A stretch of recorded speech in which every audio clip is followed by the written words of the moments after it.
что ни у кого не было заявлено в протоколах четверных или там тройных акселей, а на разминке пробуют? Ну вот Маша Мазур на четверной Сальхов уже не один раз заходила. То есть может быть такая ситуация, что она Разминка попробует на разминке, а потом окончена. подумает, или вот если на разминке делаешь, уже считай настроился. Ну, у нее были попытки, не видела я чистого исполнения, но бывает такое, что чистое исполнение случается именно в самом прокате, чего мы, конечно же, и желаем.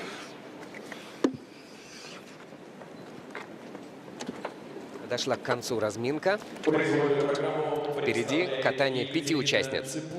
После короткой программы Екатерина Цыпухина, лишь 11-я, эта спортсменка из Нижегородской области продолжает возвращение после травмы в произвольной программе под музыку Георгия Жирякова, написавшего саундтрек для фильма «Онегин».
Я к вам пишу.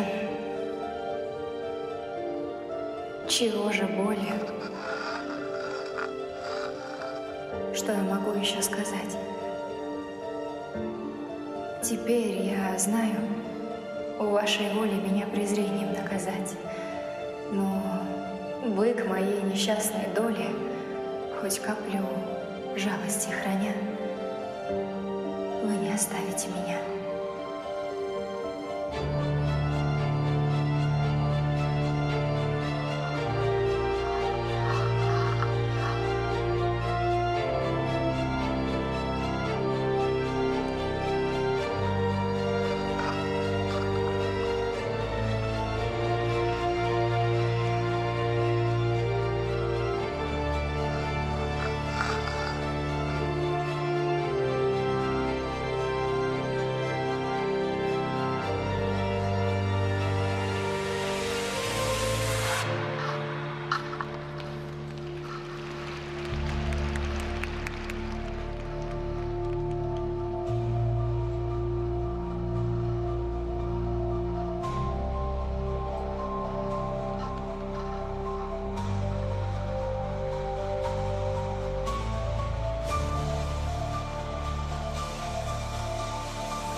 Екатерина Цыпухина.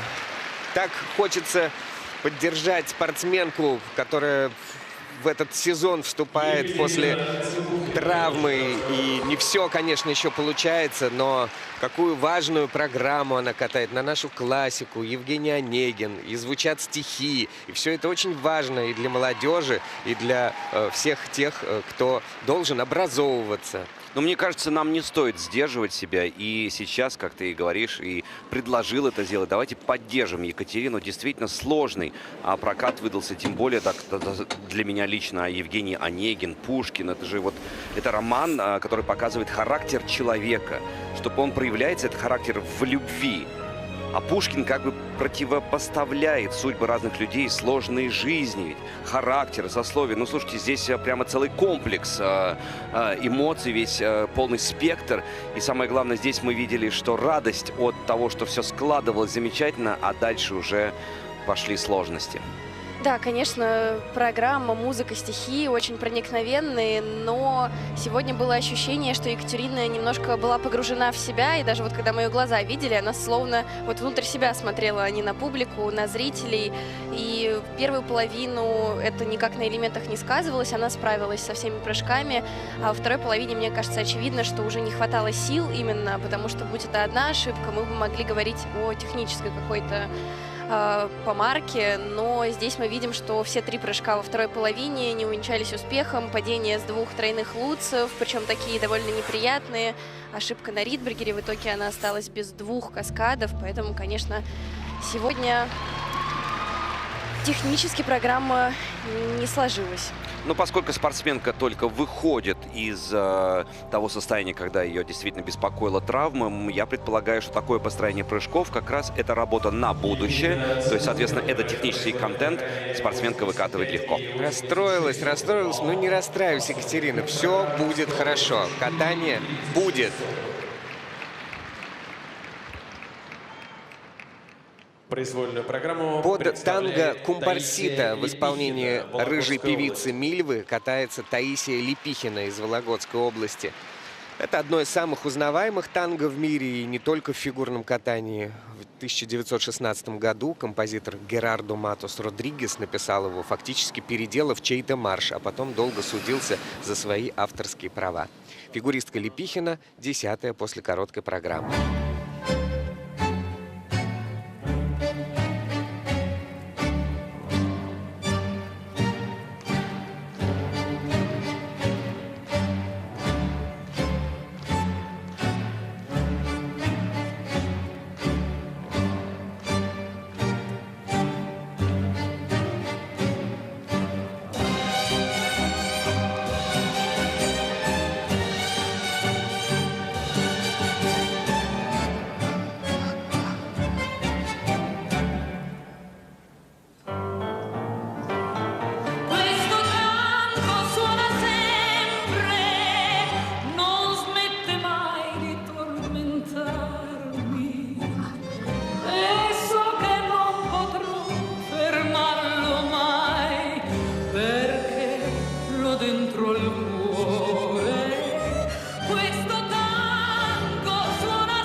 questo tango ti terrà legato a me.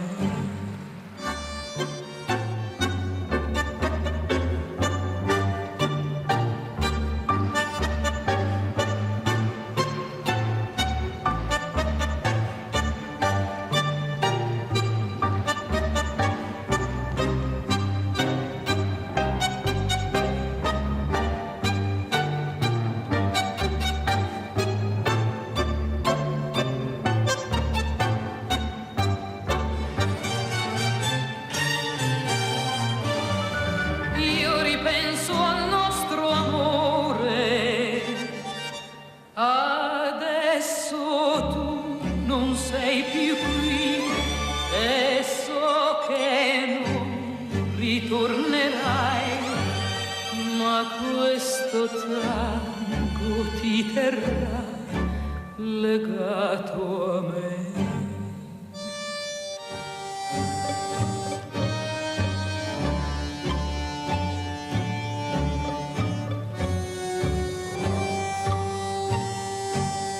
So che anche tu, sentendo questo tango, non puoi scordare i giorni trascorsi insieme a me.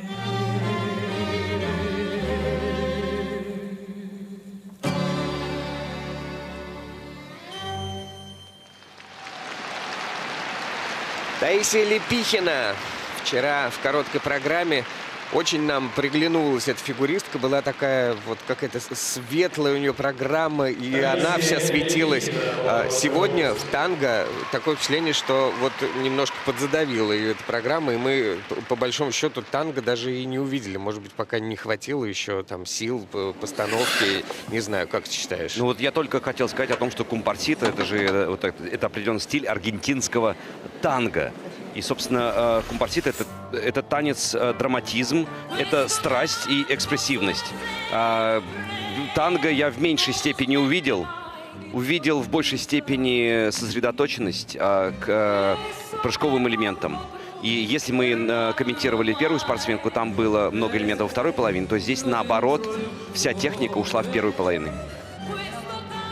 Но, безусловно, в произвольной программе тяжелее раскрывать образ, потому что очень много сложных элементов, очень много прыжков, и, конечно, на это и физически уходит много сил, и эмоционально в том числе большие затраты. Таисию хочется похвалить, она на самом деле большая молодец, хорошо справилась со своей программой, боролась за каждый элемент, несмотря на то, что начала с ошибки на тройном луце. Думаю, что это больше было от волнения, потому что буквально через один прыжок она уже этот луц сделала, и сделала в комбинации, причем интересный. Сделала тройной луц, одинарный аксель и двойной аксель. То есть она как будто бы одинарным акселем дала себе передохнуть после луца и сделала дальше двойной. Да, конечно, именно к качеству исполнения прыжковых элементов есть вопросы. Было много недокрутов, и они были видны невооруженным взглядом, даже без повторов. Но это то, над чем можно и нужно работать, чтобы в дальнейшем уже был чистый прокат, без каких-то «но». Была очень сдержана в плане артистизма и подачи образа. Вот благодарит за поддержку. Поддержим и мы Таисию Лепихину. Она на данный момент занимает первую строчку. Все будет хорошо. Просто эта программа еще пока сыровата. На льду фигуристка из Москвы Мария Мазур. Под музыку из кинофильма «Матильда», написанную легендарным Марко Белтрами, будет кататься Мария Мазур, спортсменка из Академии Ангелы Плющенко. Тренеры Михайлов и, как вы видели у бортика, Алексеев и Плющенко.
Ваше Величество. Но сердце мое не может молчать.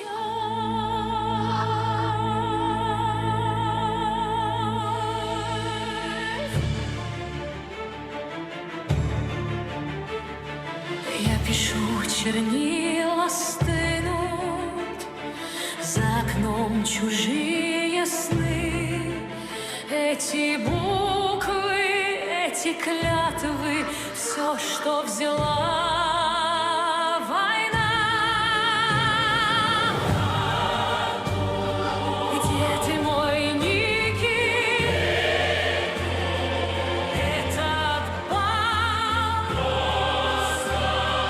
пепел зеркала. Если б вы знали, как бьется в висках ваша Матильда. Скрипки играют глиссандо вниз. Фагот цитирует «Боже, царя храни». Вентильные трубки глушат мелодию.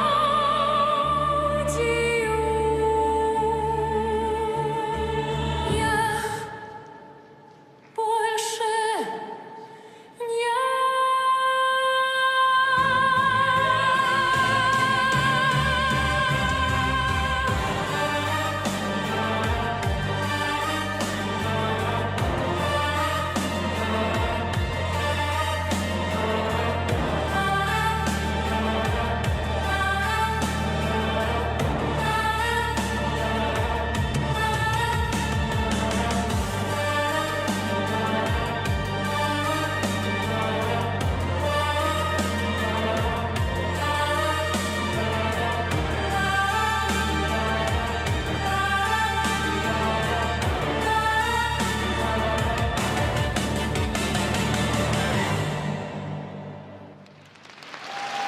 Мария Мазур в такой неординарной творческой программе, которая препарирует взаимоотношения известных персонажей фильма «Матильда» столетней давности. Не фильма, естественно, а персонажей.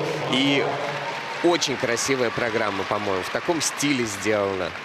Да, абсолютно все выдержано, и как мы можем идти в сравнение и выделять, конечно, ее сильные стороны. Сильные в том, что... Чуть-чуть не дотерпела. Это правда, да. Я говорю, что был такой наплыв эмоциональный, энергетический, и он все расширялся, как наша вселенная расширяется. Мне импонировал, кстати, вот этот ход как будто катком, который только вот начинает разогреваться и набирать ход. Но, к сожалению, был допущен целый ряд ошибок. Мне очень понравился прокат Маши, и понравилось, что, несмотря на ошибки, это не испортило впечатление от программы. Маша хотела начать с четверного Сальхова, на разминке пробовала его сделать, но, к сожалению, в прокате получился лишь двойной. Было ощущение, что на нее как-то вот давил вот этот груз ответственности четверного, но даже после ошибки как будто с плеч вот этот камень упал, и она как-то вот прямо закаталась, и программу показывала, и очень красивая у нее и программа, и катание, она очень эстетична на льду. Прыжки у нее красивые, эстетичные, она прекрасно их делает, и каскады во второй половине сложные исполнила, тройной луц, тройной тулуп, комбинацию из тройного луца, двух двойных акселей, а тройной флип вот абсолютно солидарно с мнением тренера Евгения Викторовича, что просто не дотерпела. Могла сделать, тройные прыжки у нее хорошо получаются, наверное, просто чуть-чуть раньше времени выдохнула, ей случилась обидная ошибка, но в целом катание Маши очень понравилось, и я уверена, что она будет набирать уверенность с каждым стартом, и у нее большой потенциал. Ну, чувствовалась прям вот эта, да, действительно внутренняя энергетика, и как эстетика явно присутствовала сейчас.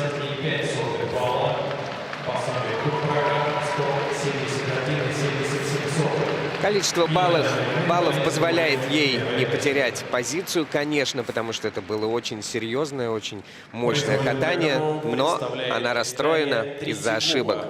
А Евгений Плющенко выводит уже следующую спортсменку. Еще одна фигуристка из «Ангелов» Дарья Третьякова. Ее программа на трек под названием «Разбитые сердца».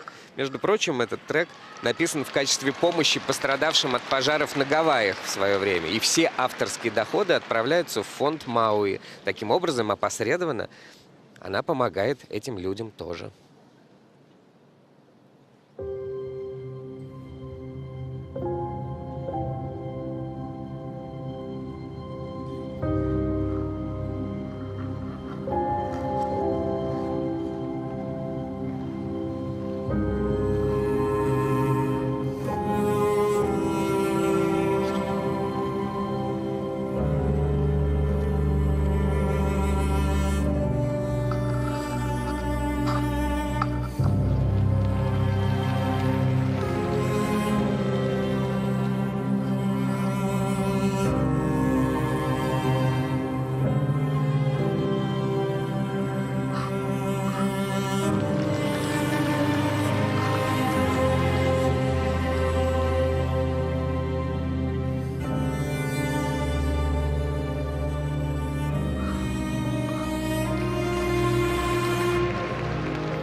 Ну, сложная для интерпретации музыка, тема. И Такое, конечно, вот сделать так, чтобы все дышало и гудело, я не знаю, что. Наверное, для начала нужно прыгнуть чисто какой-нибудь прыжок, чтобы больше воодушевиться, или, может, как-то...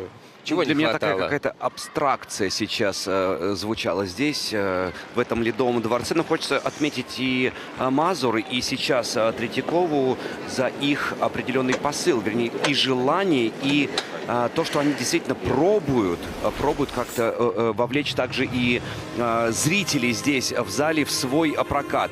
Да, есть определенные ошибки, но какой прекрасный прыжок, если он получается у Дарьи. Про Дарью хочется сказать, вот мы видим первый прыжок, неудачный, закинула себя корпусом назад, приземление в пятку и начала сразу же с падения, что довольно сложно. Здесь мы видим абсолютно противоположную ситуацию тому, что мы уже видели до этого, когда на вторую половину не хватало сил, а здесь наоборот. В первой половине чувствовалось волнение, и от этого какие-то недочеты, ее, может быть, из стороны в сторону немножко так кидала, а во второй половине она явно почувствовала вот эту уверенность, успокоилась, и при том, что вторая половина у нее самая сложная, у нее все 3 каскада во второй половине, она не оставляет себе возможности на ошибку, право на ошибку, идет во все 3 каскада, тройной луз, тройной тулуп, тройной флип, двойной тулуп, комбинация из 2 двойных акселей и двойного тулупа. Это все во второй половине, и она во второй половине явно увереннее идет в эти прыжки, чем она шла в первой. То есть волнение чуть-чуть спадает, и она уже может показывать то, на что она способна. То есть здесь можно только пожелать, чтобы она вот с самого начала проката могла начинать вот с той же уверенностью, с которой она докатывала эту программу. Серьезным творчеством, конечно, и технической работой занимаются в «Ангелах» Плющенко. Работа эта видна. Остается только пожелать Дарье следующих хороших прокатов.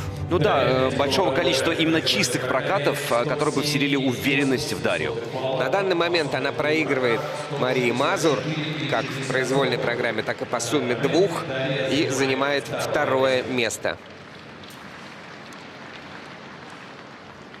Произвольную программу представляет фигуристка из Санкт-Петербурга. Мария Пулина, завершающая своим катанием 1-ю группу участниц, выступает в произвольной программе под пение Пелагеи и Любе. Песня «Конь» о прогулке по русскому полю, о связи с природой и любви к родине. Маша совсем другая в произвольной программе, нежели в короткой.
А какой прием здесь, а?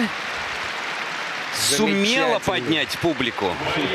Заинтриговать, заинтересовать вот этим мягким таким катанием и такой пластикой ей свойственной. Да, и вы знаете, сейчас, уважаемые телезрители, огромное количество прыжкового контента именно в красной зоне. Это означает, что есть определенный вопрос. Очень много поставлено под знак вопрос, а, соответственно, дальше будут пересматриваться те или иные элементы. Но мне стоит отметить, что в очередной раз я хочу поблагодарить Машечку за такой прыжок. Ну, прям, когда она вылетает ровно, ты понимаешь, что да, тройной сейчас будет. Нет никакого сомнения в том, что он будет докручен и сделан безупречно. Какой пролет, вы посмотрите, какая высота. Четко все сделано. Да, высотой прыжка, Маша, мы поражаемся каждый раз на каждом старте, особенно как раз-таки высотой первого прыжка. То есть в каскаде ей немножко тяжелее делать как будто бы второй прыжок из-за того, что настолько большая высота с первого, а если все-таки прыгаешь каскад, то нужно более пролетный прыжок, чтобы было больше скорости на второй. Но сегодня хотелось бы отметить именно вот такое мягкое катание Маши. Она словно плывет по льду и непрекращающуюся работу рук. Пластика рук в этой программе была абсолютно на каждом движении, они как будто бы в статике вообще не находились. Вот это единственное, вот мы сейчас видим на ваших экранах. Прям передумала экранах. Такое ощущение в полете. Да, единственная грубая ошибка на двойном акселе. Я думаю, что один из самых простых элементов для Маши, но здесь просто вылетела абсолютно под наклоном, вывел из круга. Я думаю, она сама в этот момент не поняла, что произошло, и мы тоже не поняли, что произошло. Но в целом очень достойный прокат. Ну а вообще во второй половине программы у Марии Пулиной не было ощущения, что вот она подустала? Было, правда. Правда, я не хотела это подмечать, потому что настолько мощно выполняет порой свои элементы спортсменка, но вторая половина действительно чуть подустала, и это вылилось в то, что помимо срыва очевидного на двойном акселе была помарка и в дорожке шагов. И знаете, как любила говорить Татьяна Анатольевна Тарасова, спортсмена как будто бы пошатывала из стороны в сторону, как будто вот и ветер заставлял как раз здесь про поле, про кони, вот представляется поле. Рожь. Рожь и вот легкий ветерок, да, вот чуть покачивало в конце. Но мы видим, что у Марии все каскады стоят изначально запланированы в первой половине, так что это, возможно, нам говорит о том, что на данный момент она еще не набрала достаточно форму и пока что еще не готова какие-то свои самые сложные элементы во вторую половину переносить. Мария Пулина набирает в произвольной программе 110,72 балла. Результат Марии на ваших экранах, она уступает и в произвольной программе, и по сумме двух программ Марии Мазур. На данный момент она вторая.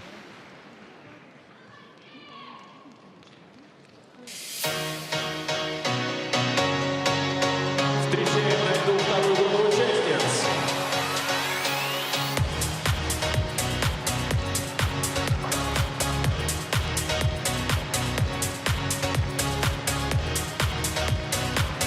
Арина Кудлай, Санкт-Петербург. Вероника Еметова, Москва. Ксения Синицына, Москва. Ксения Гущина, Санкт-Петербург. Алина Горбачева, Санкт-Петербург. Аделия Петросян, Москва. Разрешена 6-минутная разминка. На льду московского этапа серии Гран-при России по фигурному катанию на коньках сильнейшая группа участниц, которые заняли после короткой программы места с 1 по 6. Отрадно видеть то, что Арина Кудлай, которая вчера выступала первой, ворвалась в эту разминку сильнейших, очень красивая, вчера показала катание. И вот сегодня произвольная, и мы ждем, конечно же, Аделию Петросян. И, конечно же, после того катания, которое было в Магнитогорске, у всех напряженное ожидание, насколько она будет собрана технично в своей программе. Спортсменка, которой предстоит выступать на Олимпийских играх в следующем году. Арина Кудлай переехала в Санкт-Петербург, сменила тренерский штаб, проводит дебютный сезон на взрослом уровне. Действительно была очень изящная, хороша в короткой программе. Ну, несколько раз мы отмечали, что она родом из Невинномысска. Таким образом, вот она и Леночка Бережная прославили этот город в Ставропольском крае. Все это очень трогательно, что там любят и ценят фигурное катание. Арина Кудлай тренируется, как и Ксения Гущина, в группе Александры Дегтяревой и Кирилла Давыденко. Виктория Еметова будет кататься второй. Она из Свердловской области. Дважды была призером этапов Гран-при, победительница финала Кубка России 22 года. В Москве тренируется с Сергеем Давыдовым. В Казани была 6-й. Ну и отличительная еще особенность Вероники, то, что она отличница. Это видно и по ее катанию в том числе. Красный диплом у человека. Ну, мы, конечно, поздравляем. Все-таки фигурное катание – это очень умный вид спорта. Но по поводу Вероники Еметовой так еще хочется подметить ее определенный почерк, ее стиль. Есть ее определенное движение, которое отделяет эту спортсменку от других. Ну и для меня лично Вероника – такой сгусток энергии. Правда, это как солнце, которое вот продолжает светить и давать энергию. Несмотря ни на что. Ксения Синицына будет кататься следующей. Воспитанница Светланы Пановой, Татьяны Моисеевой, Марии Касумовой. Тренируется в Москве. Очень у нее такая глубокомысленная была короткая программа. И сегодня она предстанет в совершенно другом образе. Очень интересная, тоже думающая фигуристка. И вы знаете, вы сразу почувствуете разницу и поймете, о чем я говорю, потому что, вот, например, все познается в сравнении. Две спортсменки будут выступать друг за дружкой. Вероника Еметова, да, увидите, какой вот прям мощь, катит. Ксюша Синицына, наоборот, достаточно поэтичное катание и абсолютно разные образы из года в год, из одного сезона в другой, но также эти стили сильно разнятся между короткой и произвольной. Ксения Гущина тренируется в Санкт-Петербурге в группе Кирилла Давыденко и Александрины Дегтяревой, куда она переехала из Перми еще в 15 лет. Короткую программу вчера она представляла очень красивую, интересную. Сделала ее вместе с Артемом Федорченко. Ну и очень у нее, конечно, театральное красивое катание. Ничего не скажешь. Прям целый мюзикл на льду вчера был. А сегодня ждем от нее, конечно, чистого катания прежде всего. Ну и отдельно хочется последить за действительно хореографической составляющей, потому что Артем Федорченко – это абсолютно юный постановщик, который подходит к каждой своей постановке немножко нестандартным способом. Ну, об этом чуть позже в нашей трансляции.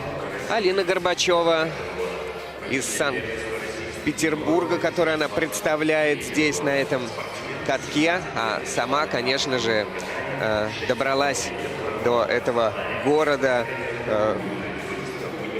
чтобы его представлять из далекого Краснодарского края. Тренируется она в Москве в группе Софьи Федченко. Бронзовый призер чемпионата России 25 года, серебряный призер финала Кубка России. Победитель первенства среди юниоров в свое время, когда она уже переходила во взрослое катание. Сейчас ей 17. Ну вот, Нотр-Дам уже пострадал сравнительно недавно, да, но его восстанавливали. Правильно я говорю, Вася? Да. И вот также Алина Горбачева восстанавливается после полученной травмы. Достаточно длительно шло это восстановление, но слава богу, что сейчас она здесь в строю и старается наверстать как можно быстрее упущенное. Ну и Аделия Петросян, которая не нуждается в представлении, потому что это главный ньюсмейкер